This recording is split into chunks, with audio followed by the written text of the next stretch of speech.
Congreso Internacional de Psicología Online. La salud es un estado de bienestar físico, mental y social, y no solamente la ausencia de afecciones o enfermedades. Uno de los aspectos más importantes de estudiar las variables psicosociales y ambientales de una comunidad está en orientar acciones hacia el mejoramiento de la calidad de vida de sus miembros. ¿Qué sucede en la mente de un comprador? Factores como la edad, motivación, cultura, percepción, entre otros, se involucran en la toma de decisiones. ¿Sabías que uno de los determinantes que inciden en el rendimiento de tu práctica deportiva dependen del contenido de tus pensamientos? Si lo crees, lo creas. ¿Cuáles son las variables físicas, motoras, cognitivas, perceptivas, afectivas y sociales implicadas en la sana evolución de un niño desde el nacimiento hasta la adolescencia? La inclusión como muestra de responsabilidad social, ruta para atender a las diversas necesidades educativas de nuestro país. Somos una conexión en el universo. Revisaremos la influencia del comportamiento en el ambiente y del ambiente en el comportamiento. ¿Derechos humanos? Imprescindible abordar el enfoque de género y la diversidad sexual. El secreto del cerebro. Exploraremos la interacción de los diferentes elementos asociados al sistema nervioso y cómo dan lugar a las bases biológicas de la cognición y el comportamiento. Las TICs y su uso responsable se convierten en una oportunidad para acceder a servicios de salud mental de alta calidad. Víctimas y victimarios. Factores alrededor de la prevención del delito. Identificar las herramientas de la atención psicosocial y las realidades de los entornos penitenciarios. Reconoceremos las mejores prácticas y estrategias para gerenciar el talento humano. Seres humanos conscientes crean organizaciones que perduran en el tiempo. La política, lo político y los políticos. ¿Cómo se dan las relaciones entre los fenómenos políticos y los procesos psicológicos? Organiza Conexiones Consultorías. Partner académico Universidad del Bosque. Con el aval de ASCOFAPSI, nuestros aliados.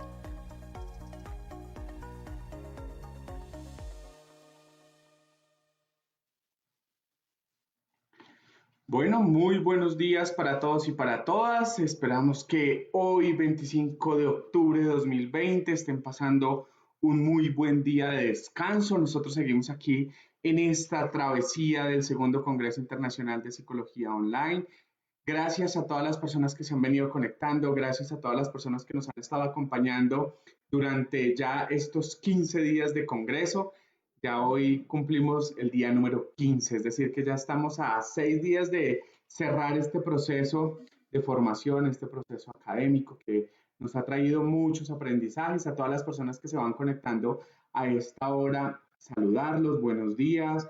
Clarita Maldonado, Nayibe Bautista, bienvenidos. Aquí tenemos a Diana Tangarife, Pilar, María, bueno, varias personas que se van conectando a esta hora. Invitarlos a que puedan compartir estos videos en sus redes sociales, a que inviten a otros profesionales, pero que sobre todo a que interactúen con las publicaciones que hacemos nosotros diariamente. Hoy tenemos una invitada de la casa de la Universidad del Bosque, la doctora Luz Helena Buitrago. Doctora Luz Helena, buenos días, ¿cómo le va?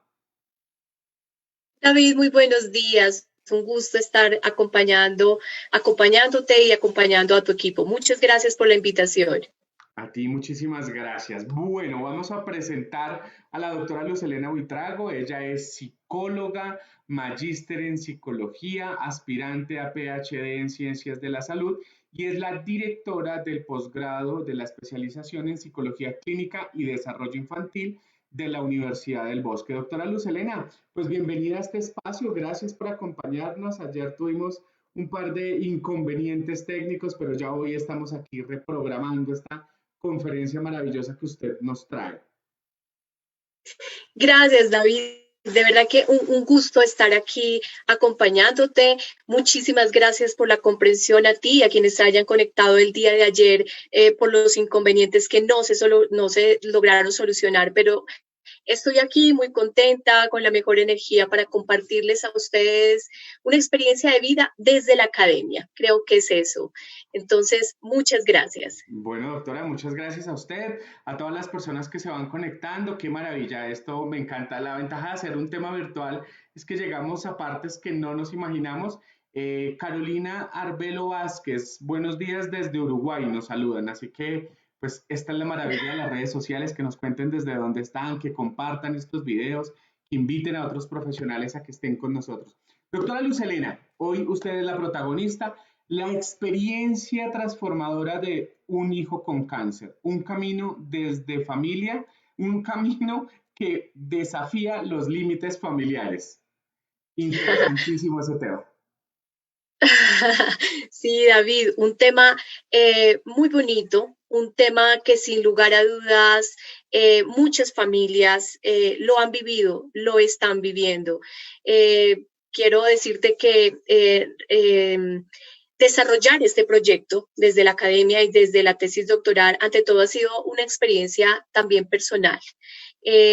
Permitirnos dialogar e interlocutar con las familias que están cruzando por todo este proceso, definitivamente es una experiencia de crecimiento personal y creo que en diferentes momentos las personas que han compartido conmigo lo han hablado y lo hemos mencionado. Esto te hace crecer profesionalmente, pero ante todo como ser humano, como persona y obviamente yo creo que estos espacios de poder divulgar lo que hemos ido encontrando, de poder dialogar, también nos alegra muchísimo porque es compartir con otros lo que hemos vivido de manera personal con estas personas y compartir también de manera académica, crear redes de diálogo, discursos donde podamos poner a prueba nuestro conocimiento y obviamente irlo alimentando en pro de quiénes de ellos, de estas familias que lo necesitan y que ellos mismos de alguna manera no lo han pedido. Bueno, pues maravilloso, creo que de eso se trata y pues todas las personas que estén conectadas en este momento y que crean que esta conferencia le puede servir a algunos de sus familiares, cuando la doctora Luz Helena nos contó a la dirección del Congreso de su conferencia, decíamos, maravilloso porque va a ser una experiencia para los profesionales, pero sobre todo va a ser un proceso de aprendizaje para las familias que se puedan conectar, que no tengan nada que ver con la psicología, porque pues de eso se trata. Doctora Luz Helena, la experiencia transformadora de un hijo con cáncer, un camino que desafía los límites familiares. Bienvenida. Gracias. Bueno, quiero empezar en este momento por compartir con ustedes. Voy a salirme un segundito.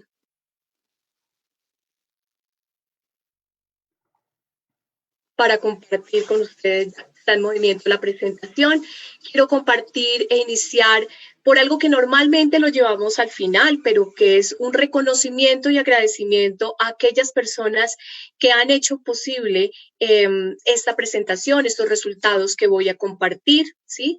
Y que con el aporte de cada uno de ellos, pues obviamente hemos logrado terminar esta primera fase de un proyecto de investigación que está de la mano de mi tesis doctoral, un proyecto que es en este momento un trabajo comunal con la Universidad del Bosque y la Universidad Rey Juan Carlos de España. A ellos se han sumado algunos actores que han sido vitales dentro de la recolección de la información, del análisis de la información. Y quiero primero agradecer a la Fundación Colombiana de Leucemia y Linfoma, y en cabeza de su presidente, la doctora Yolima Méndez, quienes nos han abierto las puertas y han creído en nuestro proyecto, al Grupo de Investigación de Psicología de la Salud, del Deporte y Clínica, allí a todos los profesores profesionales y estudiantes de pregrado y de posgrado que de una u otra manera han contribuido en estas actividades investigativas. Pero sobre todo, quiero dar las gracias a todas y a cada una de las familias que de manera voluntaria nos han abierto las puertas de su hogar para permitirnos acercarnos a su experiencia personal, a su experiencia de vida. Familias que nos han compartido de una manera desinteresada momentos dolorosos, momentos de angustia, momentos muy felices, y creo que a ellos vale la pena hoy decirles muchísimas gracias por acompañarnos en esto. Pero entremos en el tema. ¿Por qué hablar de este tema? Pues básicamente 3 razones son las que nos han llevado a hablar de este tema. Primero, porque las cifras en Colombia son cifras preocupantes, son cifras importantes que nos hacen pensar que las profesiones que actualmente estamos, de la ciencia de la salud, de las ciencias sociales y humanas, tenemos mucho que decir ante esto. Desde el Ministerio de Salud en el 2009, cifras del 2009, se dice que en Colombia anualmente se presentan 1.322 nuevos casos de cáncer en menores de edad. Hay 500 muertes anuales por cáncer en menores de 14 años, siendo la leucemia aguda la causa principal, ¿sí? Y le siguen otras formas de cáncer, entre ellas los tumores malignos del sistema nervioso central. Esas cifras, que sin alargarlas más, pues son importantes y nos dicen que hay algo por hacer en este número de personas y de familias que están viviendo la situación de cáncer y situación oncológica pediátrica.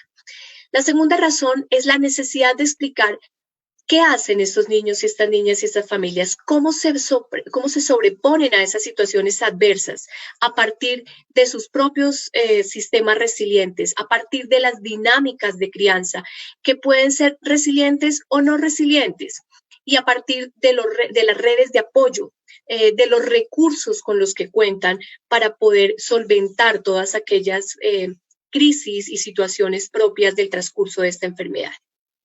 Algo muy importante de decir es que ser resiliente no significa experimentar dificultad o dolor, o no sentirlo, no experimentarlo, sino tener la capacidad para seguirse desarrollando de manera positiva, de manera sana, hacia un futuro, a pesar de las condiciones de riesgo, ¿sí? En ese sentido, la familia cumple un papel primordial, supremamente importante, ¿sí? Para que el niño pueda hacerle frente a la enfermedad, para que pueda superarla e incluso, que es lo que se esperaría, que salga fortalecido positivamente de ella y que a futuro, ¿cierto?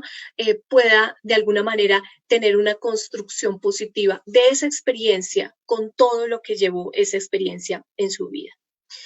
Y quizás en la tercera motivación para trabajar de este tema son pensar en incentivar propuestas terapéuticas por parte de los profesionales, tanto de las ciencias de la salud como de las ciencias sociales, para que se desarrollen estrategias de intervención y estrategias de intervención que le apunten a trabajar en la consecución, el desarrollo, el mantenimiento y el fortalecimiento de esas estrategias resilientes en el transcurso de la enfermedad. Creo que es un avance y una contribución importante a través de la investigación que le daría respuesta a las necesidades de la sociedad en un marco de un programa integrador que obviamente lleva una estructura y una organización que permite de alguna manera no solamente investigar, sino también transferir ese conocimiento en escenarios reales como este que lo necesitan y que obviamente están inmersos no solamente dentro del marco de las ciencias de la salud, sino también de las ciencias sociales y humanas. Bueno, bien, entonces, quiero decirles que el proyecto macro, el proyecto grande, de alguna manera tiene un objetivo y es no solamente identificar, sino también mirar cómo se relacionan esas estrategias de afrontamiento que hay entre los actores de la familia. Pero en este momento y para esta presentación voy a mostrarles la primera parte donde lo que buscábamos era identificar ¿cuáles serán esos recursos resilientes con los que cuentan los padres y madres para poder enfrentar esa experiencia de cáncer en un hijo? Para esto nosotros tomamos una muestra bogotana. En el momento de la investigación residen en la ciudad de Bogotá. Son 5 padres y 5 madres que tienen hijos entre los 8 y los 12 años, que hay que aclarar que son hijos que tienen un diagnóstico que no supera el año y que no tomamos en este momento experiencias que estuvieran en el momento de la investigación en situación paliativa, ¿de acuerdo? Sino que están en el transcurso de la enfermedad de un año sin situación paliativa. ¿Cuál fue la metodología que nos aproximó a los resultados que les voy a mostrar más adelante? Pues este proyecto se desarrolló desde una metodología cualitativa, es de corte narrativo. Utilizamos la entrevista personal semiestructurada, ¿sí? Y luego de que se hicieron las entrevistas a cada uno de los padres, se hizo la transcripción de la información, se codificó cada respuesta utilizando la estrategia de codificación abierta, axial y selectiva. Y luego se realizó el análisis de contenidos temáticos. Digamos que este trabajo a través de un método inductivo permite identificar, organizar y analizar patrones, o son los temas que vamos a desarrollar más adelante de una manera detallada, gracias a que hay un trabajo de lectura y relectura de la información que obtenemos a través de las narrativas por parte del equipo de investigación.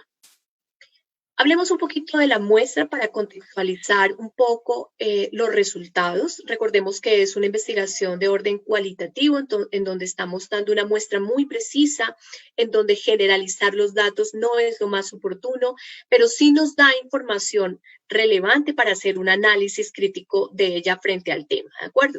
Entonces, tenemos en este momento que frente a la variable ocupación, el 60% de los papás hombres son independientes laboralmente, el 20% manifiestan estar empleados y el otro 20% en este momento no tienen empleo que esté vigente.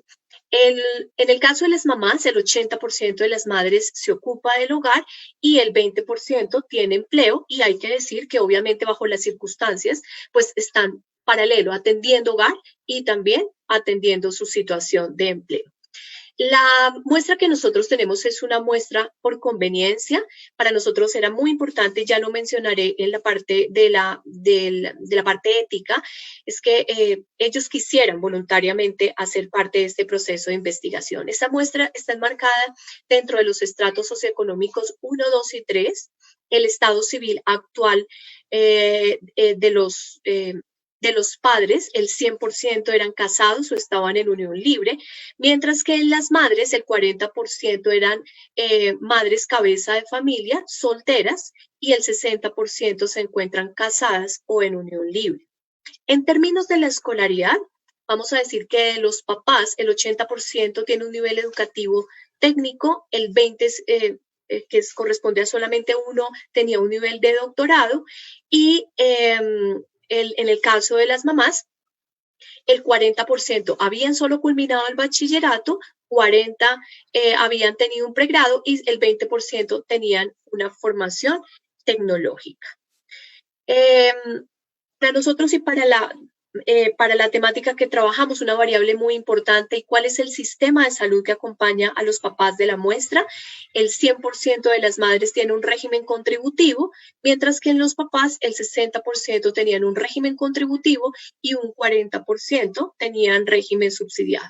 Recordemos que una buena parte de lo que enfrentan los padres que tienen un hijo o un miembro de la familia en una situación crónica es precisamente la ayuda, el apoyo y el uso del sistema de salud. Por eso, como variable que la tenemos en cuenta dentro de este proceso de investigación.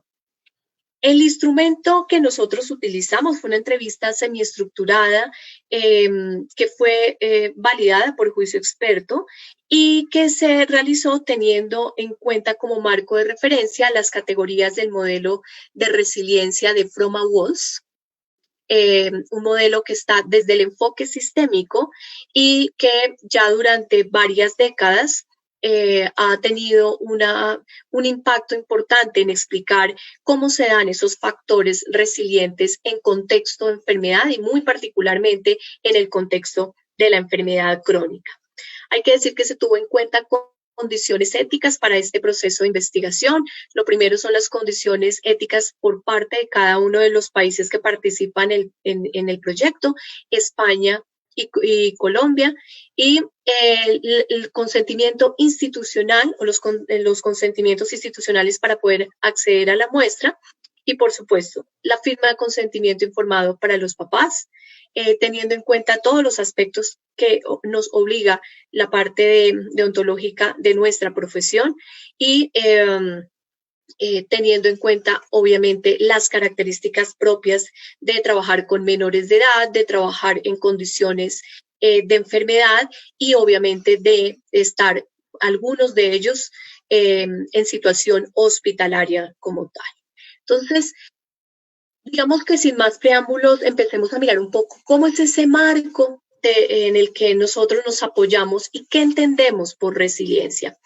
Les decía que el marco que tomamos es un marco desde el enfoque sistémico y Walls nos hace una propuesta de definición bien interesante y bien bonita, y es entender que la resiliencia es un vehículo transformador, un vehículo de trascendencia y un vehículo de crecimiento personal en momentos de crisis. Esa ya es una propuesta que tiene 3 elementos de los que habría mucho que decir, 3 elementos que interactúan, ¿cierto?, de manera dinámica con todos los procesos de riesgo, de protección que pueden encontrarse en la familia y obviamente que interactúan con las influencias en las diferencias individuales, ¿sí? Recordemos que cada persona tiene sus propias variables particulares y obviamente como miembros de la familia interactuamos con esas diferencias individuales y claro, en situación de enfermedad,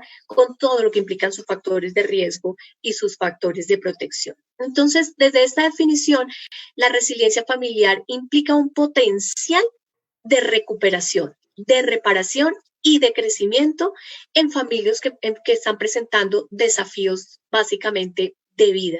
Eso es una visión positiva, ¿cierto? Y obviamente decimos que si existen esos factores resilientes en la familia, pues obviamente ese potencial de recuperación, de reparación, de crecimiento es muchísimo mayor.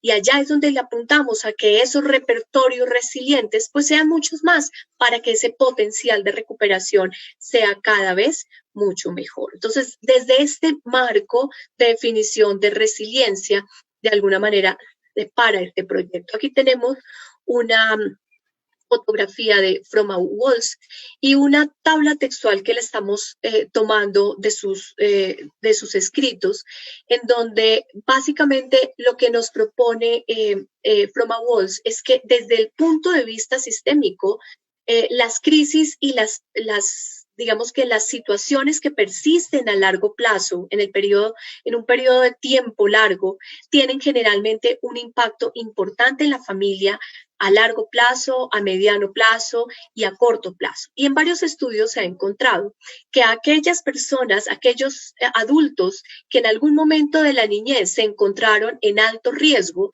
pues si han logrado salir avantes de todo este proceso, pues generalmente son adultos más cariñosos, más confiados, jóvenes mucho más competentes, y esos hallazgos nos dicen cosas importantes para la psicología clínica y tienen implicaciones clínicas para otras áreas supremamente importantes, porque nos dicen es básicamente que a pesar de que en la infancia o en la adolescencia hayan existido situaciones críticas que en este caso comprenden la parte de la salud y la parte individual, si hay hay elementos resilientes, hay la posibilidad de cambiar la vida de una persona y desarrollar capacidades de recuperación en la parte adulta. Entonces, From Walls dice, pero esto no viene de la nada, ¿cierto? Hay procesos centrales que son importantes al interior de un núcleo familiar. Y ella propone que hay básicamente 3 procesos centrales, ¿sí? Los procesos del sistema de creencias de ese núcleo familiar, los procesos de organización, cómo se organizan como dinámica emocionalmente en sus recursos, ¿cierto? Y qué elementos de comunicación existen. En la medida en que en esos 3 procesos centrales, sus creencias, su organización y su forma de comunicación tienen elementos y repertorios resilientes, en algunos otros escenarios les digo, hagan de cuenta que cada familia tiene como 3 bolsitas, ¿cierto? Y esas bolsitas se llama una creencia, es una organización y una se llama comunicación, ¿cierto? Si esas bolsitas están rellenas de más elementos resilientes, pues seguramente el proceso de superación, el proceso de afrontamiento, pues va a ser muchísimo digamos que muchísimo más fácil de manejar y de llevar, ¿cierto? Entonces, esto hace que tengamos como una propuesta, que es la que concretamente From-A-Wall nos dice, y es que las familias, en la medida en que un miembro de esa familia tiene una enfermedad grave y se modifica la idea de una familia dañada, deteriorada, a una familia retada, estamos haciendo un reencuadre importante que reposiciona a la familia desde una perspectiva positiva, desde una perspectiva esperanzadora, ¿cierto? Y al contrario, hace que no sea la familia digamos que un actor de victimización, ¿sí?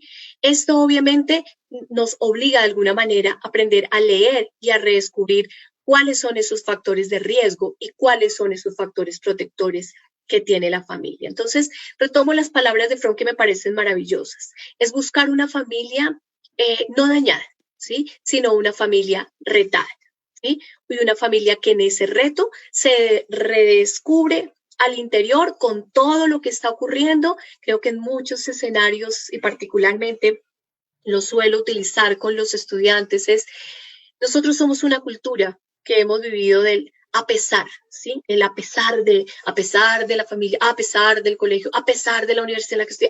No, es aprender a reconocer que con todo he tenido un aprendizaje, con todo. Con eso que a veces magnifico, minimizo, rechazo y demás, tengo unas grandes posibilidades. Y esa mirada transformadora, esa mirada esperanzadora, es la que invita de alguna manera el modelo de From-A-Wall, y es de donde nosotros en la investigación queremos decir cuáles son esos recursos con los que cuentan estas familias. Estamos básicamente dialogando con ellas, escuchándoles y decirles, hey, ¿cómo han hecho para salir adelante? ¿Cómo han hecho para afrontar esta situación en su historia y en su vida? ¿Sí? Algunos nos dicen, todavía no lo hemos pasado, todavía estamos en esto. Hay momentos en que creemos que sí, estamos bien, hay momentos en que bajamos y decimos, no, esto está peor, igual, ¿cierto? Y compartir un poco, reconocer esos recursos resilientes, seguramente nos ayudará a otros, nos ayudará a nosotros, a otros, y a pensar académicamente en términos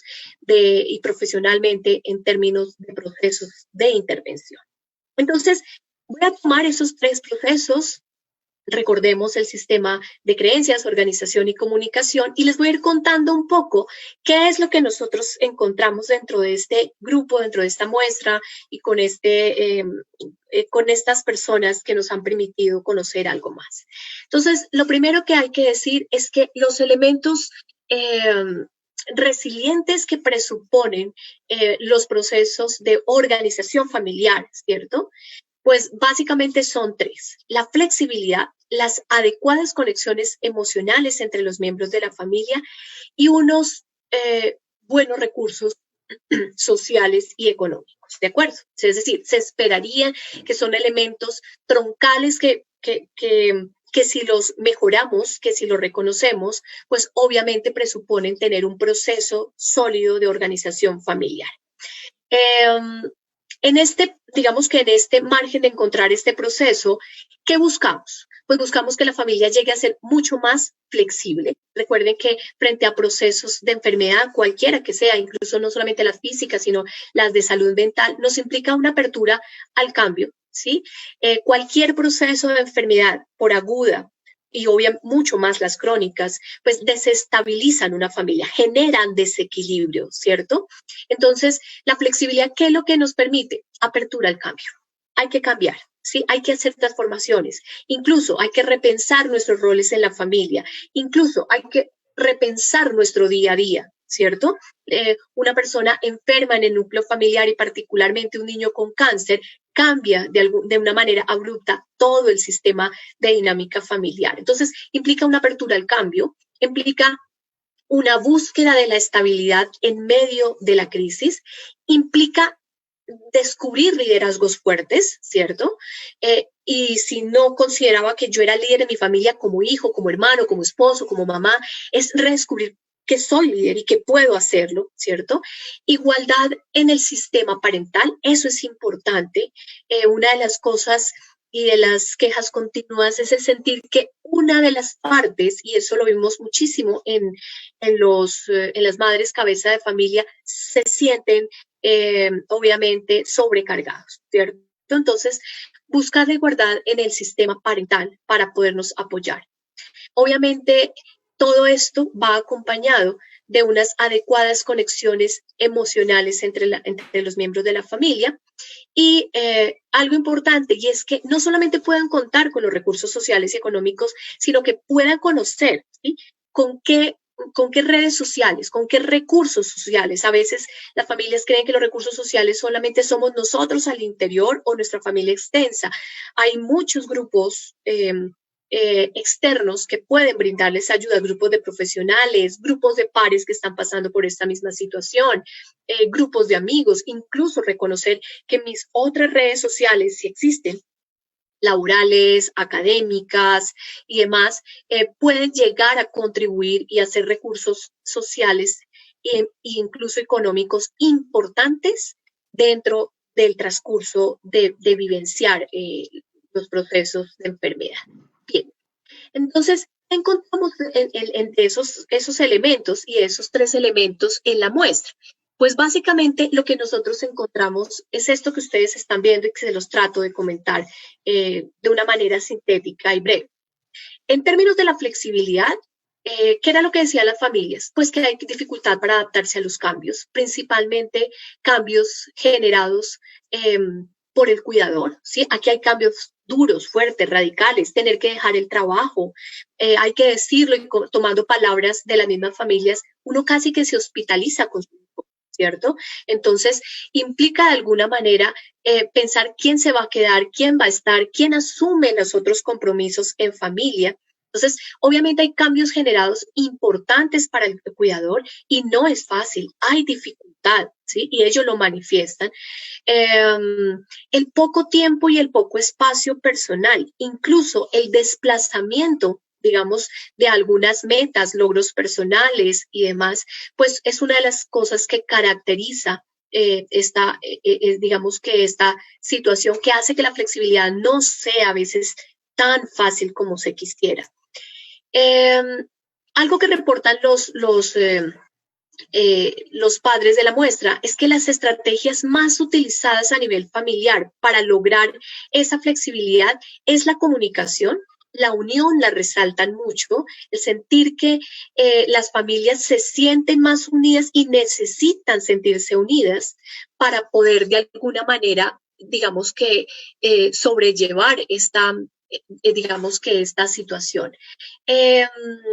Otra cosa importante es el valor que le dan a la distribución de las cargas que hay en las rutinas y el mantenimiento de rutinas. Esto es importante. Ellos decían que en la medida en que se logran distribuir esos roles, ¿cierto? Redistribuirlos, incluyendo a toda la familia, todos los miembros de la familia, y se logran mantener rutinas, sobre todo de los otros y hasta donde sea posible del mismo paciente, pues facilita un poco, digamos que ese elemento resiliente y flexible dentro de las familias.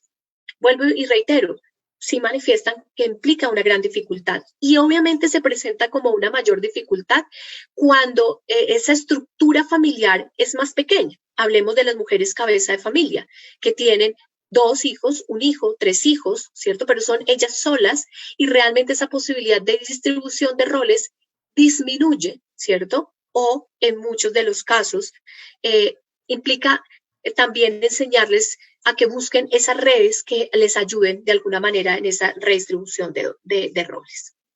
Consideran que los cambios son importantes. Sin embargo, la totalidad de la muestra nos deja ver ambivalencia en relación a ser percibidos como desastrosos o difíciles, pero necesarios. Algunos nos dicen que esa sensación y esa percepción la tienen más en la primera parte, sobre todo el primer trimestre del diagnóstico. Y también es ambivalente, como ellos lo dicen, lo perciben como algo que les ayuda a crecer, como algo que no esperaban, pero del cual están aprendiendo, están encontrando cosas, y tomo palabras textuales de uno de los padres que decía, es como si todo esto me hubiese hecho mirar hacia mí mismo y redescubrir lo que nunca había visto en mí. ¿cierto? Entonces es una posibilidad, obviamente, de crecimiento como tal. Con respecto a esa conectividad, a esa parte emocional, a esas relaciones emocionales entre los miembros de las familias, pues hay que decir que hay aprendizajes positivos, valoran la vida, eso fue una de las cosas que encontramos más en las madres, el valorar la vida, la unión la manifiestan más los padres, y algo que nos dicen es que la fuerza del paciente les ayuda a enfrentar y a valorar momentos difíciles. Eso es algo que el 30%, y en ambos, papás y mamás, el 30% de la muestra lo dice, y es básicamente ver cómo los niños, de alguna manera, son fuertes en ese proceso que llevan. Se ríen, juegan, ¿cierto? Y ver que son resistentes y que son fuertes les permite dar, digamos que, generar fuerzas a ellos mismos como padres. Hay algunas frases que son importantes, una de ellas la tomé para el final y la voy a dejar ahí, pero básicamente es decir, mi mayor fuerza es mirar a mi hijo o a mi hija, cómo lleva y cómo se enfrenta a esta enfermedad. Son ellos los que a veces se convierten en ese motor. Y digamos que aquí hay un claro mensaje de aprendizajes positivos entre ellos como tal. La comunicación abierta y honesta frente a sus sentimientos, frente a lo que están viviendo, y todo lo que hay alrededor de la enfermedad de los niños les permite una perspectiva positiva sobre la situación. Pero aquí es importante sobre todo esa capacidad de comunicar, esa capacidad de explicar, abierta y honesta, ¿sí? Me siento triste, tengo rabia, tengo miedo, todo ese tipo de cosas, esa comunicación abierta facilita ese tipo, digamos que de situaciones y demás. El pensamiento positivo, el imaginar mejores condiciones de vida, la esperanza, el optimismo como elementos que dan ánimo y que obviamente les ayudan a superar la vivencia y a mantener una actitud positiva. Esto lo encontramos, digamos que en la totalidad, pero hay que decir que solo el 50% de los papás lo manifiestan como que lo han tenido desde el principio, desde el momento que les dan el diagnóstico hasta el día de hoy. El otro 50% reconoce que ese pensamiento positivo, esa actitud positiva, la han logrado con el tiempo. Es decir, no ha sido lo primero, ¿sí? Quizás al principio hubo negación, hubo muchas otras cosas, menos pensamientos positivos, un claro temor a la muerte, ¿cierto? Y hay, digamos que lo han ido logrando en el camino y digamos que lo han podido trabajar y desarrollar. En cuanto a los recursos sociales y económicos, creo que aquí hay varias cosas, unas de ellas les muestro acá, otras las discutiré al final, y es que normalmente la familia nuclear o extensa es la principal fuente de apoyo, seguido de los amigos y de los compañeros de trabajo. Esto no lo dijo el 100% de la población, es decir, que en sí misma la familia es el principal recurso. Es lo primero desde donde se agarran de manera individual papá o mamá para poder salir adelante. Algunos sí tienen esa experiencia, digamos que de recursos sociales extensos, tíos, abuelos, primos, hermanos, y en la medida en que hay mayor, es más extenso ese núcleo familiar, pues obviamente cuentan con más apoyo y demás. Bien, y en un tercer lugar están los compañeros del trabajo, ¿cierto? Que para algunos se vuelve una fuente importante y para otros y significativa y en realidad muestra una ayuda concreta, ¿cierto? No solamente verbal, como lo vamos a ver más adelante. Entonces, digamos que ese ha sido como el orden que ellos le han puesto en esos recursos y demás. Hago un paréntesis para decirles que aquí al lado gráficamente está una muestra de los análisis que nos saca el software de Atlas T. Es la consolidación de las narrativas que se codifican y las agrupamos en familias, en temas particulares para poder analizar esta información. Solamente puse no quise que fuera tan denso, incluso lo pensé porque por esos medios virtuales seguramente muy difícil que pudiésemos ver esta información. Entonces, sencillamente lo coloco para que lo veamos ahí, pero manejo la información un poco más desde las ideas cualitativas escritas. Importante decir que en Madres Cabeza de Familia no fue percibida como una fuente de apoyo la pareja, ¿sí? Evidentemente no está. Entonces, no la sienten, o si está, si existe, si saben dónde está, no se considera una fuente de apoyo. Pero esto no quiere decir que eso no repercuta emocionalmente en ellas. El 100% de las mamás que eran cabezas de familia manifestaban sentimientos de tristeza, de no tener la posibilidad de tener un compañero, un apoyo que les ayude a afrontar todo lo que son las crisis propias de la enfermedad de su hijo y obviamente la situación familiar. El impacto negativo en los recursos financieros de la familia es algo que nos muestra el 90% de la muestra. Y definitivamente sí, hay un impacto importante, un impacto que se ve representado en cosas cotidianas, como ellos lo dicen, como es el cambio de hábitos alimenticios que deben tener los niños, obviamente, para afrontar la enfermedad. Es el transporte adicional que les implica ir y venir a las terapias, ir a sus hospitalizaciones. Es lo que implica financieramente para ellos. Recuerden que estamos hablando de estratos 1 a 3, ¿sí? En esta muestra. Es lo que implica tener que estar en la clínica, pero no tener mamá o papá o quienes estén para poderse mantener dentro de la clínica, o como ocurrió en algunos padres de la muestra, y es que les implica el desplazamiento, en este caso para Bogotá, ¿sí? Que no son exactamente de acá, porque encuentran en Bogotá una mejor alternativa de salud para la enfermedad de su hijo, pero eso les implica de alguna manera un doble gasto, seguir manteniendo a su familia en su lugar donde residen normalmente y ahora en este que se convierte su lugar de residencia como tal. Bueno, entonces, solamente por ponerles algunos ejemplos, pero obviamente tiene un impacto fuerte en los recursos financieros y obviamente lo tiene cuando a eso se suman otro tipo de cosas, ¿cierto? Y es algunas condiciones laborales que pueden significar descuentos de sus tiempos laborales por no asistir, incluso retiros laborales para poder, como lo manifestaba una madre, o mi hijo o el trabajo, y en este momento no tengo opción, es mi hijo, pero tengo que retirarme de la parte laboral. Entonces, hay un fuerte impacto negativo en los recursos financieros. Estoy hablando aquí sencillamente de lo que ellos nos han dicho, de lo que hemos encontrado y obviamente de lo que tendríamos que analizar y discutir y seguramente ser fuente de información importante dentro de esos planes de intervención que se pretenden más adelante. Bien, los procesos, ahora miremos el elemento de comunicación familiar. Para que no nos perdamos, recordemos que hablamos del elemento de organización, tenemos en este momento un segundo proceso que es el de comunicación y ahora miraremos el de creencia. Entonces, en esos elementos resilientes de comunicación, pues vamos a ver que los elementos que presuponen esos procesos de comunicación para que sean resilientes normalmente son elementos que ayudan a expresar emociones abiertamente, a clarificar situaciones que son incomprensibles, que son ambiguas, a dar respuestas empáticas, ¿cierto?, con su esposa, con su hijo, con el mismo hijo que es el paciente, con otros, ¿cierto?, que preguntan sobre el tema. Promueve colaboración como método importante para poder resolver problemas. Recuerden que la comunicación es un elemento fundamental en la toma de decisiones y en la resolución, obviamente, de conflictos.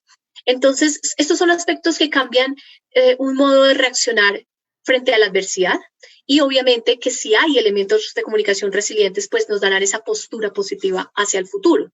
Entonces, dentro de esas características más importantes, esperaríamos que estuviera la claridad y la congruencia de los mensajes, la expresión emocional sincera, ¿cierto? Y la resolución cooperativa de los problemas. ¿Qué encontramos en nuestra muestra? ¿Sí? Pues uno, que la emoción más expresada en los hombres es la alegría, ¿sí? Y si aquí ustedes siguen este material, ¿cierto? En la tercera frase de apertura emocional nos dice eso. Claro, la emoción más expresada en los hombres es la alegría, pero en la que mayor dificultad tienen para expresar es particularmente la ira y la tristeza. Entonces encontramos hombres que si están con ira, con tristeza, les causa, con miedo, pues les causa mucha dificultad expresarlo, pero que si es el momento de expresar la alegría, lo hacen incluso con mayor facilidad que las mujeres. Entonces, en el caso de las mujeres, ¿qué es lo que expresan con mayor facilidad? La angustia y el miedo, ¿sí? Eso es lo que lo hacen con mayor facilidad. ¿Y qué es lo que hacen con mayor dificultad? Pues expresar la alegría. Y casi siempre cuando preguntábamos, era curioso, ¿por qué? Porque me da miedo estar tan alegre cuando las cosas no son siempre así. Tengo que ser congruente, decía una mamá, con lo que va a pasar, y es que esto no son solamente momentos de alegría. Pero algo que sí quiero resaltar es que cuando ellos decían momentos de alegría eran momentos muy puntuales. Disfrutaban muchísimo cuando decían, mi hijo tiene ganas de levantarse, mi hijo hoy se levantó sonriente, la quimio salió muy bien hoy, nos van a dar salida mañana. O sea, disfrutan muchísimo de esos momentos puntuales y demás. Vuelvo y reitero, mayor expresión emocional de esa alegría en las mujeres que en los hombres, y mayor dificultad en los hombres para lo que es ira y tristeza. En ambos, la dificultad de la expresión de emociones como el miedo y la tristeza frente al paciente, eso sí nos lo dijo el 100%, tanto hombres como mujeres, y es esa dificultad de ser sinceros con su hijo enfermo y decir, hoy estoy agotado, hoy estoy triste. Es como si siempre tuviesen que tener esa máscara y ese vestido de decir, estoy bien, no pasa nada, vamos bien, ¿cierto? Y eso a veces dificultaba algunos procesos.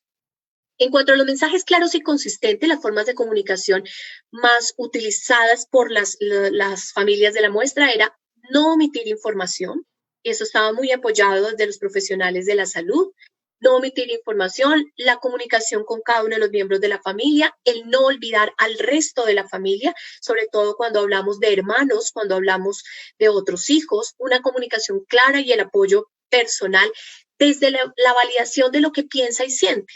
¿Sí? Es él, no comparto lo que está sintiendo, pero es válido, es él lo que está sintiendo, es válido lo que está sintiendo mi hijo. Mi hijo es mi otro hijo, el que no está enfermo, está bravo hoy y tiene razón, es válido, ¿sí? Él no logra entender a sus 5, a sus 3, a sus 12 años, todo lo que yo estoy haciendo en este momento por mi hijo enfermo, por la familia, pero no desvalidar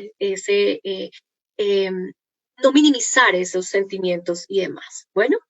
Y la búsqueda de apoyo durante el proceso de enfermedad del hijo por parte de profesionales, eso digamos que no lo manifestó el 90% de la muestra. Sin embargo, no consideraron, ninguno de la muestra consideró la ayuda de un tercero para poderse apoyar dentro de la familia como tal. Es decir, que requirieran a un tercero, un profesional u otra persona para ayudar a que mejorara la comunicación entre la familia, no la contemplaron. ¿Sí? Bien. Esto, digamos que esto último que les digo, preocupa porque de alguna manera como que saben que sí existe el recurso, o sea, como que se puede hablar con el profesional, ¿cierto? Pero a la hora de hacerlo realidad no lo están haciendo, ¿sí? Bien, y en solución colaborativa, aquí es importante, digamos que nombrar el elemento del diálogo, porque fue algo que lo dijo el 100% de la muestra, es el diálogo como estrategia de apoyo entre los miembros de la familia. Eso es lo que los ayuda. Y algo que sí dicen es que no existe siempre, ¿sí? Pero que cuando existe, cuando se dialoga como dentro de la familia, pues se vuelve un elemento, ¿sí? Que es importante a la hora de buscar soluciones a los problemas que surgen en el transcurso de la enfermedad. No se consideró la creatividad como teóricamente se esperaba, la creatividad, porque digamos que el pensamiento creativo es un pensamiento divergente que nos ayuda a salirnos de lo que nosotros creemos que se debe hacer y pensar en otras posibilidades. Para ellos no, básicamente que son casi como únicas, es lo único que puedo hacer y demás. Y esto es importante porque generalmente el desconocer la creatividad como elemento dentro de la solución colaborativa en las familias, pues puede conllevar a mayores conflictos a nivel familiar. Ahora vayámonos al último elemento, que son los elementos del sistema de creencias. Entonces, en ese sistema de creencias, aquí algo importante que hay que decir es que se debe co-construir nuevos significados con la familia, ¿cierto? Resignificar la situación de adversidad. ¿Y por qué digo co-construir? Porque no se trata de construirles a la familia, ¿sí?, el significado de la enfermedad, sino que a partir de lo que ellos tienen, a partir de sus propias narrativas, es ayudarles a empoderarlos y digamos que transmitirles ese mensaje de ustedes pueden hacerlo, ustedes pueden resignificar este proceso de enfermedad y salir adelante, ¿cierto? Entonces, por eso se habla de co-construir, ¿cierto? Y aquí tomo una frase textual, si me lo permiten, de Bertrand Keller, que dice, la narrativa y los relatos, entendiendo los relatos como los significados a través de las palabras, y que están elaborados desde las emociones causadas por los hechos traumáticos, nos ayudan a integrar la propia historia. Creo que esto es fundamental, ¿cierto? O sea, el que se aumente de alguna manera esa posibilidad, ¿sí?, de tomar las creencias compartidas para que se aumenten las opciones para resolver problemas, para alcanzar un mejor bienestar y salud mental y obviamente para el crecimiento común de la familia. Y esto implica dar sentido a la adversidad, mantener una perspectiva positiva y esperanzadora y el reconocimiento de que hay elementos de trascendencia y de espiritualidad. Aquí menciono brevemente algunas cosas, ustedes lo leerán seguramente de una manera más extensa. El 100% de la muestra ha considerado la comprensión del factor causal como algo importante para poder resignificar. Es decir, necesitan buscar qué fue lo que pasó, qué fue lo que lo causó, ¿cierto? En el diagnóstico del cáncer es, ¿por qué mi hijo? ¿Por qué le dio a mi hijo? Coinciden algunas ya digamos que resignificados que se han hecho en las familias de la muestra, y es que saben que es un evento inesperado, en donde en algunos no hay una clara, un desconocimiento de las causas, no hay una claridad sobre lo que ha pasado. En algunos es muy claro que hay una condición de tipo genético, ¿sí? Pero lo que es importante es que para lograr eso necesitan entender una causa, necesitan buscar una causa, necesitan que les expliquen qué pasó. ¿De dónde sale esto? ¿Sí? Incluso para poder resignificar. A veces, al principio, lo primero que pueden pensar ellos es que esto es un castigo, es que esto es algo que el destino les ha puesto por algo que han hecho, y de pronto necesitan de alguna manera reestructurar cognitivamente, como lo decimos desde el enfoque cognitivo-conductual, para poder resignificar. El sentido de la adversidad en la muestra manifiesta la posibilidad de la muerte, ¿cierto? La percepción de dificultad, algunos la valoran como un cambio positivo, ¿cierto? Y algunos dicen no ha afectado las dinámicas familiares de manera negativa, sino que al contrario las ha fortalecido. El bienestar como elemento de resiliencia solo se evidenció en el 1% de la muestra de papás y de mamás.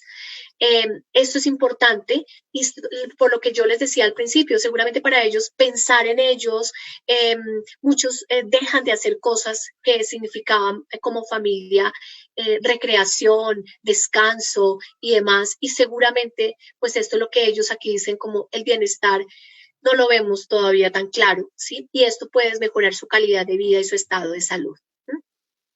La mayoría de la muestra no se identificó con la estrategia de búsqueda de soporte social, era lo que les decía, en relación de políticas de gobierno, de instancias educativas, laborales, y al contrario, lo muestran más como una dificultad para encontrar procesos resilientes, que al final lo mencionaré. Y el 80% de los padres describen su experiencia como una oportunidad de aprendizaje para valorar, digamos que la vida y la unión familiar. Un 30% describe la oportunidad de aprendizaje para priorizar el significado de familia y el de crecimiento personal. Creo que ahí son 4 elementos importantes en la muestra: el valor de la vida, el valor de la unión familiar, el crecimiento familiar y el significado de lo que es una familia. En los elementos de trascendencia y espiritualidad hay que decir que el 80% reportó una práctica espiritual, religiosa, ¿cierto? Que les provee una esperanza frente a, digamos que a la enfermedad, y esto coincide mucho con lo que en la literatura para los países hispanos y latinoamericanos significa la religión como un elemento de afrontamiento en las crisis y particularmente la enfermedad. Importante el involucramiento en las prácticas propias de la comunidad religiosa, la oración como acompañamiento dentro del proceso, la búsqueda de otros de esas comunidades religiosas que fueron importantes para el manejo de la enfermedad. Importante como elemento de trascendencia la capacidad de soñar, ellos lo manifiestan, ¿sí? La capacidad de seguir realizando metas a corto plazo, de seguir planteando, metas a corto plazo, de seguir pensando en que mi hijo sí va a poder, en que nosotros sí podemos, en que no se han truncado cosas, como decía un padre de una familia, se aplazaron. Al principio pensamos que se murieron, que se acabaron. Ya después sí, hoy te puedo decir con tranquilidad, como lo dice un papá, ¿sí? Se aplazaron, pero siguen vivos los sueños que tenemos para nuestro hijo, para nuestra hija y para nosotros como familia, ¿sí? Esos son elementos de trascendencia y un elemento fundamental, la capacidad de seguir planeando, ¿sí?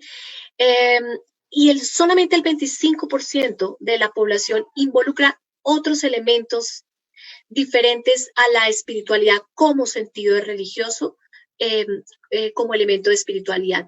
Esto es importante porque en nuestro contexto y en el contexto de la muestra, cuando hablamos de trascendencia y espiritualidad, todos, la gran mayoría, podríamos decir solo uno no, donde dice contemplo o no contemplo una religión o profeso o no profeso una práctica religiosa. Es decir, que para estas muestras es como igual espiritualidad a religiosidad y no lo es. Nosotros sabemos desde la teoría que existen muchos elementos que implican trascendentalidad y espiritualidad, que no necesariamente son religiosidad y que a veces lo desconocen los papás, ¿cierto? La música, la meditación, muchas otras cosas que el tiempo no me lo permite para decir, pero, ¿cierto? Son elementos que también hacen parte de la trascendencia y espiritualidad. En el elemento positivo y esperanzador, pues los padres y las madres en su mayoría no reportaron pensamientos negativos permanentes, expresiones derrotistas y de sufrimiento hacia su hijo, y quiero decir permanentes porque la gran mayoría sí lo reporta, sobre todo al principio, pero ya en el transcurso logran empezar a trabajar ese elemento de pensamientos negativos. Una actitud positiva en relación hacia el desarrollo de la enfermedad es lo que los ha ayudado, ¿sí? Aquí no quiero ser repetitiva con lo que dije anteriormente. El optimismo y la proyección hacia el futuro. Y lo que les decía, confiar y celebrar pequeños logros. Eso incrementa lo que se llama la perseverancia y la fuerza para seguir luchando por lo que ellos quieren. Eso, nuestro hijo comió hoy, nuestro hijo se levantó con esto hoy.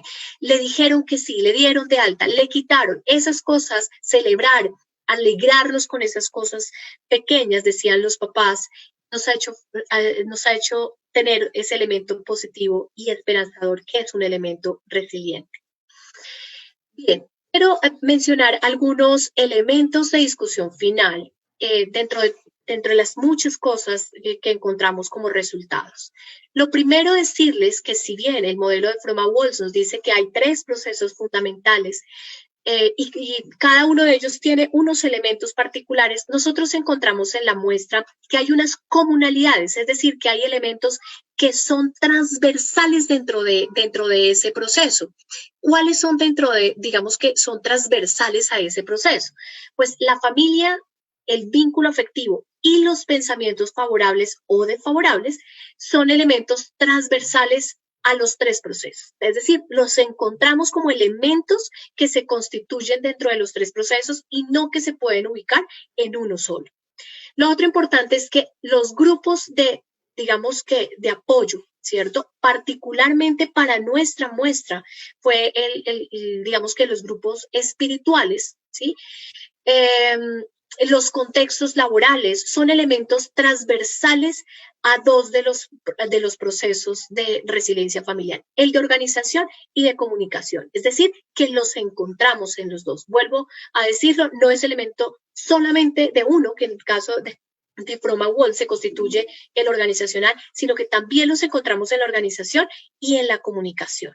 Incluso una de las frases que traigo a colación en este momento, y es una mamá que decía, me siento tan libre y tan descargada cuando puedo hablar con mis amigas en el trabajo, ¿cierto? Salir del mundo que implica, de alguna manera, todo el tiempo estar pensando en el hijo, la casa, la enfermedad, el tratamiento y demás, y salir a hablar con otros, ¿cierto? Y expresar todos los elementos que mencionábamos en comunicación.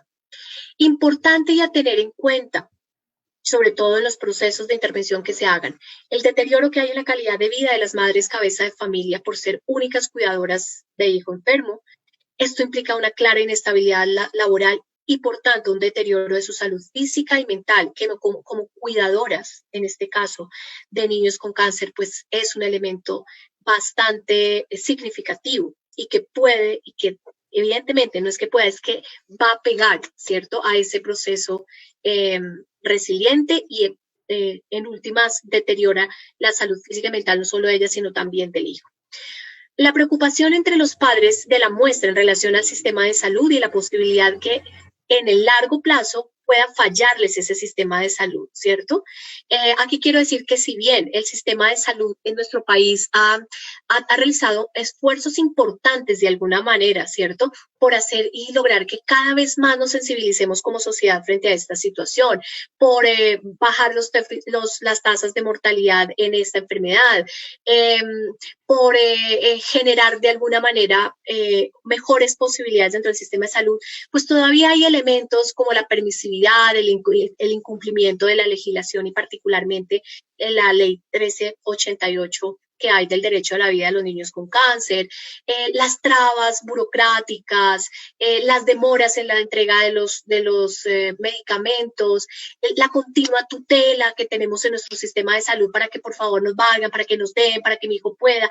Eso retrasa en términos de la periodicidad y de la rapidez con que se requieren tratamientos, y en últimas esto genera un desgaste emocional enorme para las familias. Incluso algunas manifestaban cómo eso afectaba sus recursos económicos propios, porque si no se los da el sistema de salud en el momento en que lo requieren, finalmente ellos tienen que sacarlos como puedan, ¿cierto? Entonces esto les toca la parte económica. Y otra cosa importante, cuando les preguntábamos específicamente por el apoyo psicológico, era que ese apoyo psicológico desde el sistema de salud no era percibido como el que ellos quisieran, porque cuando iban donde el profesional había una psicóloga, pero si volvían había otra y después otra, y los tiempos eran cortos, entonces 15 minutos lo que nos podían decir o el folleto que nos entregaban, pero realmente eso de alguna manera hacía que ese trabajo integral esperado en el proceso de salud pues no fuera el mejor en la experiencia de ellos.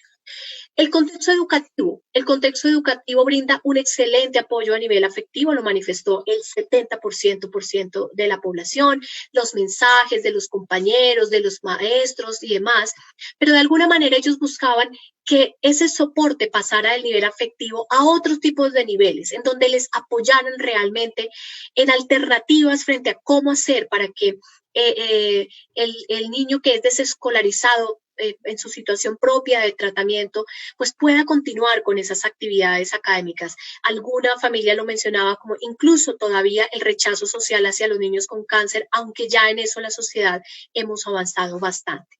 Y en el contexto laboral se identifica, obviamente, también lo identifican como un apoyo verbal, emocional, ¿cierto? Pero obviamente la relación que hay entre el padre y el niño enfermo, que le implica las inasistencias continuas en el trabajo, las pérdidas, el permiso laboral, que obviamente también en algunos implicó el abandono de su actividad laboral, ¿cierto? Con un agravante, y es que si hay abandono de actividad laboral o sencillamente ya no la tiene, pues también se pone en riesgo su sistema de salud, ¿cierto? Y obviamente el sistema de salud con su hijo. Creo que aquí hay una fuerte discusión que no traería a colación y ojalá Junta Leucemia ha dado una pelea muy grande por una ley que cobije a que las familias que tienen hijos con cáncer no pueden despedir a los papás, porque obviamente su necesidad del sistema de salud de la mano de la parte laboral, pues obviamente tendría implicaciones muy grandes. Esto nos debe llevar a pensar en la necesidad de incentivar propuestas terapéuticas de intervención que desde la resiliencia obviamente impacten en la salud mental a largo plazo, a largo aliento en estas familias con hijos con cáncer. Y trabajar desde la resiliencia de la familia no significa conseguir que ella salga ilesa de un periodo de crisis, sino ayudarles a que puedan luchar de manera conjunta ante esas situaciones adversas, a poder replantear y resignificar sus prioridades, redistribuir sus roles y en definitiva, adaptarse al cambio, permitiendo que salgan fortalecidos de esto, ¿cierto? Seguramente eso lo vemos un poco más a largo plazo. Bueno, aquí dejo una frase que no la voy a leer textual de una madre de la muestra, en donde me gusta porque hay dos elementos importantes que ella está mencionando, la fuerza y el amor, que son elementos muy humanos que ellos han manifestado, unos más que otros. Como dice ella al final, ¿sí? Nunca me había sentido tan amada por Dios como en este momento, en este proceso de vivir, en estos 6 meses que llevamos. Excúsenme si se las paso un poco rápido, pero yo sé que el tiempo apremia. Sencillamente me devuelvo y termino con la primera diapositiva. La experiencia transformadora de un hijo con cáncer, ¿cierto? Es eso, una experiencia transformadora. Un camino que los desafía a ellos mismos, a ellos de manera individual, pero a ellos de manera colectiva como familia. Y créanme algo, la familia no será la misma al final del proceso.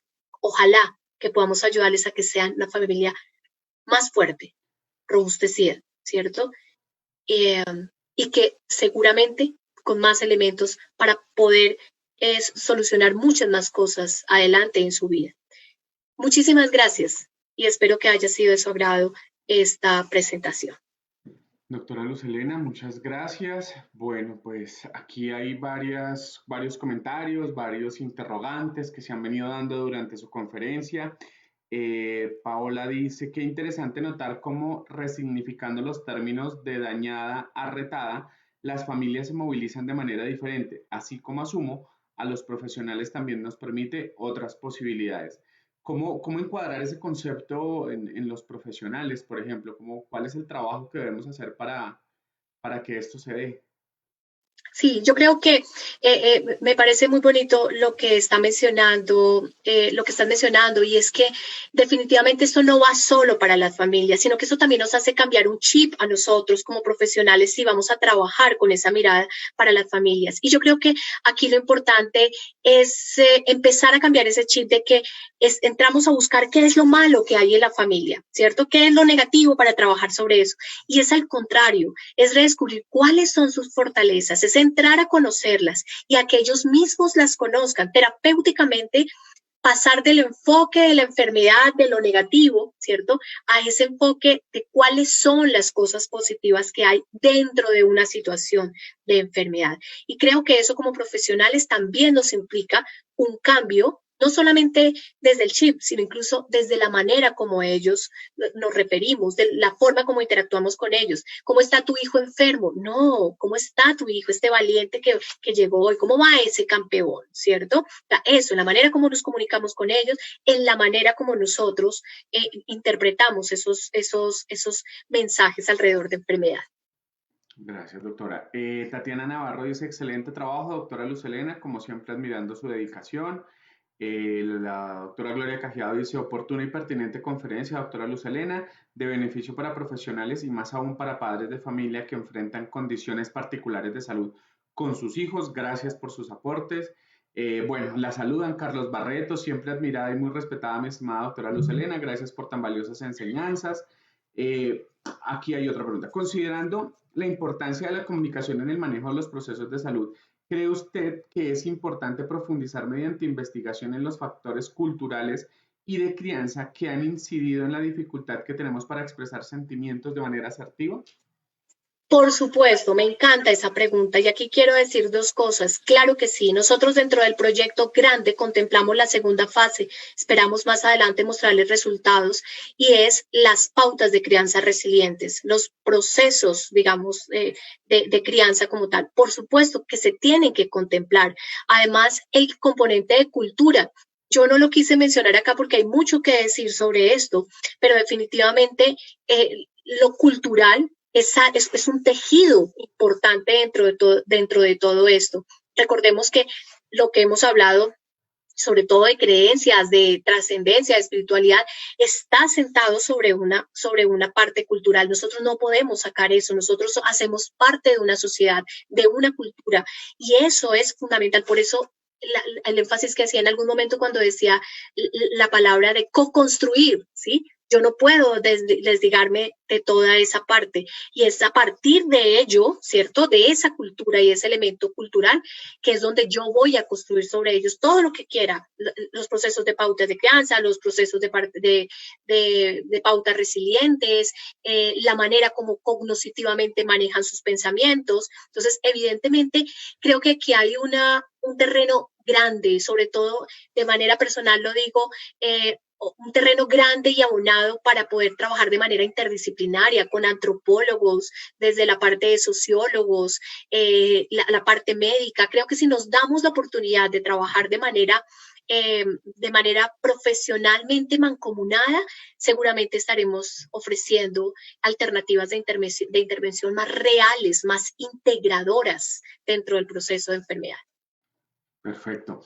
Qué importante rescatar, dice Gloria Cajeado, qué importante rescatar y conocer la importancia y beneficio de las prácticas contemplativas que desde las neurociencias tienen la meditación, el mindfulness, el yoga, la oración, que contribuyen a nuestro desarrollo espiritual. Y frente a eso yo quisiera preguntarle, doctora, y es, ¿cómo trabajar en desarrollar esa espiritualidad que pues vemos, si usted no lo mencionaba, tiene unos efectos positivos sobre la enfermedad, sobre la familia, tiene efectos, digamos que buenos que se han evidenciado con estas familias que definitivamente se niegan a reconocer esa parte importante en su ser? ¿Cómo trabajarlo? Mira, yo creo que el solo hecho de la experiencia del sufrimiento, del dolor, de contemplar la posibilidad de muerte de un hijo, de por sí les hace a la familia replantearse muchas de las cosas que ellos creen, que ellos piensan y que ellos tienen.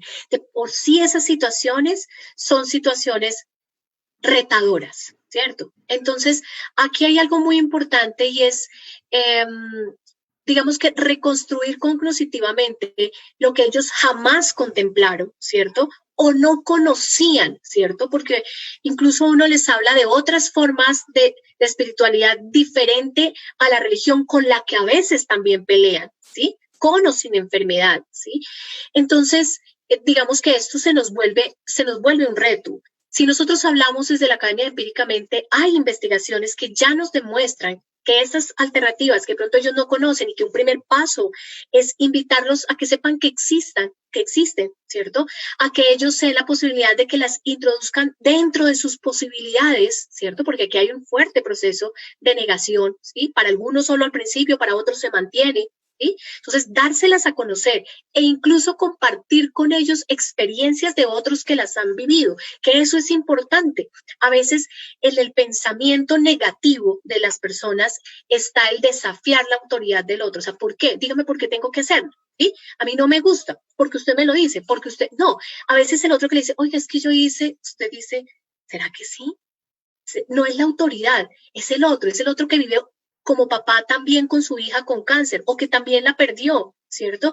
Y que empezamos a introducirle la posibilidad de que empiece a contemplar otras formas, que las conozca y que lo acompañemos, porque ese es básicamente el trabajo terapéutico, acompañemos a introducirlas y enseñarle cómo, porque como decía una mamá, es que sentarme a meditar cuando yo llego a las 7 de la noche y tengo 2 hijos más y tengo que responder a muchas cosas, yo no sé qué es eso, no entiendo cómo es la meditación, no logro lo que me dicen en este folleto o lo que me dice terapéuticamente en una hora de sesión. ¿Cómo hacer para que de pronto esa meditación no sea la meditación tan grande que nosotros esperamos, sino esos momentos de primero apreciar el silencio? 5 minutos, 10 minutos son donde cierro la puerta y con seguridad no va a pasar nada, ¿sí? Pero necesito acompañar ese proceso y es un proceso, es un reto terapéutico, es un reto profesional. Entonces, lo primero es conocerlos, nosotros como profesionales, ¿sí? Desmitificar lo que también nosotros tengamos obviamente como trascendencia y espiritualidad y reconocer cuáles son los obstáculos que tiene ese papá, esa mamá, esa familia, ¿cierto? Para poder lograr buscar e incorporar en sus dinámicas esos elementos nuevos de trascendencia espiritual o los mismos, yo me puedo encontrar con una familia cristiana, adventista, budista, que no los comparto yo, pero que para ellos tienen un significado importante, que cuando los aplican dentro de sus procesos, ¿cierto? Sus prácticas, sus rituales, tienen significados importantes, ¿cierto? Retomo, no de esta muestra, pero de otros papás, una frase de una mamá que decía, el momento más lindo del día es cuando todos, aun cuando en la cama de nuestro hijo, nos tomamos de las manos y le pedimos al de arriba, ¿cierto?, que nos acompañe en estos 5 minutos. Ella decía, es como si nos llenaran de un impulso. Ese era su momento de tranquilidad y de fuerza. Y era ahí donde ocurrían otras cosas que no vienen a colación, de pronto hablar, dialogar, pedir, expresar, ¿cierto? Pero es importante, digamos, como contemplar esa posibilidad. No nos neguemos como profesionales que el tema todavía de otras formas, incluso el tema de espiritualidad, es muy desconocido dentro del ámbito profesional y creo que eso también es un reto personal y profesional para muchos de los que trabajamos en áreas en donde este elemento es fundamental. De acuerdo, incluso que durante mucho tiempo se habló, ni siquiera se hablaba de la parte espiritual en psicología. Entonces, creo que ese reto bien interesante. Doctora, Fabián Camilo Salinas pregunta, buenos días, ¿hasta dónde la psicoeducación sobre la enfermedad en los padres puede convertirse en un factor de estrés? ¿Hasta dónde? Creería que en muchas de las ocasiones es un factor de estrés, ¿cierto?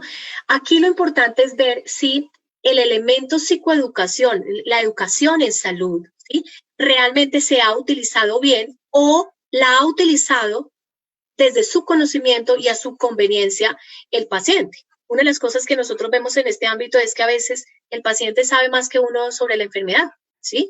Y en la primera hora de diagnóstico el paciente ya se ha leído todas las páginas que ha encontrado en Google sobre la enfermedad y ya sabe que se va a morir, de qué se va a morir y cómo va a progresar y demás. Digamos que ahí el elemento de psicoeducación es un elemento en el que si se lleva bien, implica de alguna manera enseñarle al paciente qué es la educación y de dónde proviene la información en educación y cuál es el objetivo de la educación en salud, ¿cierto?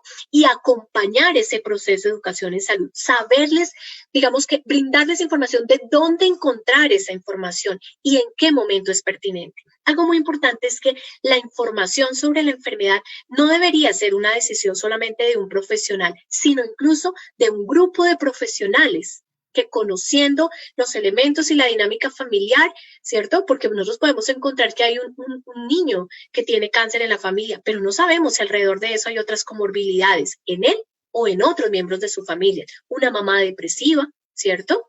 Un hermano adicto, ¿cierto? Entonces, saber en qué momento y cómo hacer ese proceso de educación familiar, cómo dosificar esa información, qué responder, ¿cierto? No estoy diciendo que no hay que responder cosas, las preguntas siempre hay que responderlas de manera abierta y honesta, pero cuando aparezcan, ¿cierto? O cuando sea necesario dentro de un proceso. Entonces, sí, a veces, y otra cosa que quiero mencionar es que la educación no es el único elemento de intervención. Le hemos dado en las últimas décadas un valor muy importante, pero es un elemento de intervención que se debe acompañar y que se debe apoyar con otros elementos de intervención. Perfecto, doctora. Bueno, pues aquí muchas felicitaciones. Gloria Cajiao, felicitaciones, doctora Luz Helena, por ese trabajo que procura elementos y conceptos tan claros para la psicología de la salud. Maru Wilches dice, es una realidad que aqueja a la sociedad donde se deshumaniza el cáncer y se le trata con indiferencia. El cáncer es una enfermedad que no solo da al paciente, también lo padece la familia y de distinta manera. Muchas gracias, doctora Luz Helena. Excelente. Bueno, creo que las palabras aquí nos sobran frente a lo que usted ha trabajado. Felicitaciones por ese trabajo. Y quisiera cerrar con una pregunta y es cómo trabajar con las familias con cáncer, de resignificar el concepto, porque la mayoría de los seres humanos nos dicen cáncer y lo primero que se asocia es muerte y no necesariamente. ¿Cómo trabajar ese concepto para ir cerrando este espacio? David, y no solamente cáncer igual a muerte, sino que es cáncer en una sociedad en donde la enfermedad y la muerte, una sociedad sobre todo muy occidental, va de la mano del ciclo vital. Es decir, se espera que muera el abuelito, ¿cierto? Se espera que mueran los grandes. Pero como mi hijo, que apenas está empezando, es apenas donde estamos empezando a querer un proyecto y ojalá considerar un proyecto de vida. ¿Por qué en él? ¿Cierto? Entonces, yo no diría que solamente resignificar cáncer igual a muerte. Yo creo que aquí lo más importante es es empezar a ayudarles a mencionar que hoy por hoy el sistema de salud y todo lo que ha habido en intervenciones de salud han hecho que el cáncer, como muchas otras enfermedades crónicas, si se logra identificar a tiempo, ¿sí? Y se logra tratar a tiempo, es una enfermedad que tiene un pronóstico estable, un mejor pronóstico y que no necesariamente tiene que llegar hasta la muerte. Sin embargo, aquí quiero decir que en el caso de los niños, el diagnóstico a veces es demorado y tardío. Muchos de los diagnósticos de cáncer infantil pasan primero por otro tipo de cosas, el niño que le devuelve porque es un problema gastrointestinal, el niño porque es un problema de bueno, aquí vienen todas las cosas de procesos del sistema de salud, ¿cierto? Entonces, una de las cosas que con las familias es que hay que empezar a ver es que no necesariamente es igual a muerte, que es el pensamiento que cruza, porque histórica y culturalmente nosotros lo llevamos, ¿cierto? En nuestro sistema, pero que no necesariamente significa eso.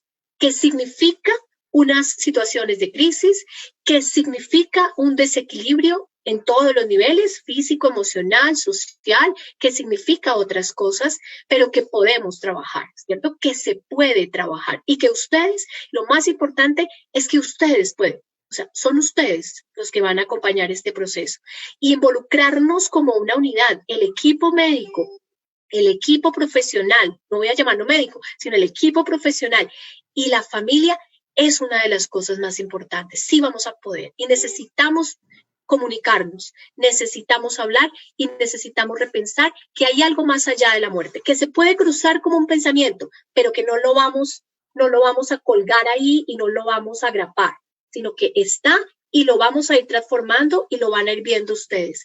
Y que si en el momento, por las circunstancias que sean, se llega a dar una situación que nos implique una fase paliativa y demás, ¿cierto? No solamente cáncer significó muerte, sino significó otras cosas, ¿cierto? Que terminaron en esto, pero que significaron otras cosas. Bueno, incluso como lo manifestó una vez una familia en una situación también académica que nos acompañaron y es, también nacimos a otras cosas, ¿sí? Y nacimos a nuevas cosas que después los compartieron o lo compartieron ellos. Bueno, doctora, pues aquí muchos agradecimientos. Carolina Villalba le agradece por su profesionalismo, por la forma en que ha expuesto este tema tan sensible. Midajisdu Montejo dice, doctora, excelente ponencia, mil gracias porque todo lo que ha dicho es la realidad de las familias de los niños con cáncer. Es duro ver un hijo o un niño padeciendo un cáncer, ver muchos niños partir y no poder lograr salir adelante. Ellos son unos guerreros, mil gracias. Bueno, de eso se trata este espacio, que las familias, que todos los profesionales podamos entender esto. Y para cerrar, ya que hoy nos pasamos un montón, pero bueno, aquí están conectados y creo que de eso se trata, ¿sí? Ya las personas saben cuál es la dinámica de estos ejercicios. Y bueno, doctora, para los profesionales, para los psicólogos, las psicólogas que nos están escuchando, y es en ese trabajo personal que a veces se nos olvida, ¿cuál es esa recomendación, cuál es esa sugerencia desde lo que usted hace, desde formar a otros profesionales, desde la especialización en psicología, en desarrollo infantil, psicología clínica y desarrollo infantil que maneja usted?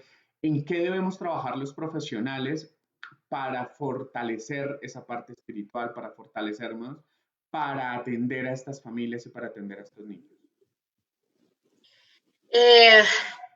Yo creo que básicamente en la parte personal, enfrentarnos a familias con procesos de enfermedad y con procesos de duelo nos invita a hacer un ejercicio personal de introspección, un ejercicio también de resignificación de estos mismos temas, de lo que significa para mí la enfermedad, de lo que significa para mí el duelo y de lo que significa también mis factores resilientes. Creo que eso es importante. Recuerden que todos los profesionales nos confrontamos con las historias de vida, ¿sí? De cada uno de nuestros pacientes. Siempre lo hacemos.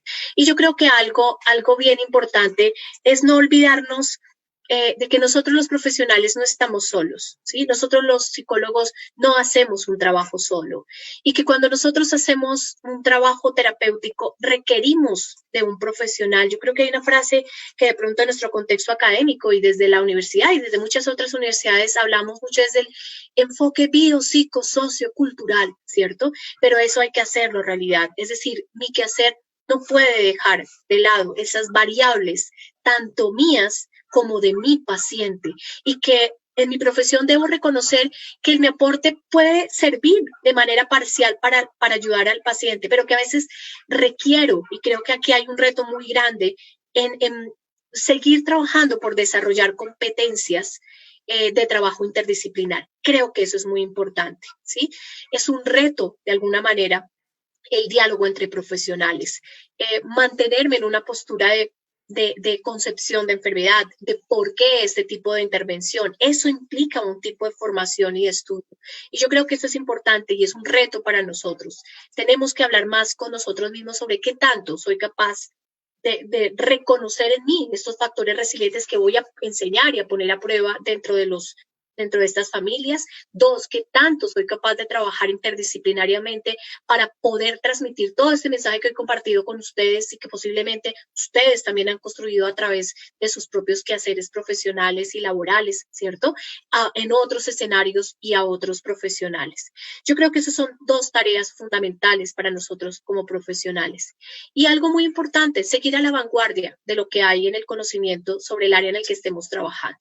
Yo creo que estos espacios son interesantes para conocernos, para conocer quién está trabajando sobre el área, para conocer qué avances hay en esto y mantenernos a la vanguardia de esas cosas que cada vez surgen, que de manera empírica las podemos comprobar y conocer eso que le podemos ofrecer a nuestros pacientes, obviamente con un respaldo no solamente teórico, sino empírico y desde la evidencia también. Bueno, doctora, muchas gracias. Voy a leer un par de mensajes acá. Viviana Sanabria dice, un buen aporte también para nosotros los trabajadores sociales. Ah, bueno, creo que hoy es el Día del Trabajador Social. Aquí hacer un reconocimiento porque creo que los trabajadores y las trabajadoras sociales, para nosotros que estamos trabajando en tantos temas sociales, terminan siendo ese eje articulador entre el Estado, entre las ayudas de gobierno, entre el acceso a la salud y que lo que tú decías, ese trabajo interdisciplinario y que debemos empezar a pensar también que sea transdisciplinario, ¿no? Una sola línea de trabajo para que podamos entenderlo de una sola manera. Doctora Luz Helena, pues agradecerle por este espacio, gracias, gracias por su conocimiento, interesante investigación, ojalá podamos tener pronto esos resultados finales y pues saber qué va pasando con esto desde ese aporte que están haciendo ustedes en la investigación en cuidado de las familias y ese camino, como usted lo llama, que desafía los límites familiares. Doctora Luz Helena Buitrago, psicóloga, magíster en psicología, aspirante a PhD en ciencias de la salud, directora del posgrado en psicología clínica y desarrollo infantil de la Universidad del Bosque. Doctora Luz Helena, muchas gracias. Gracias, David. Mil gracias a todos por sus comentarios y un hermoso fin de semana para ustedes y sus familias.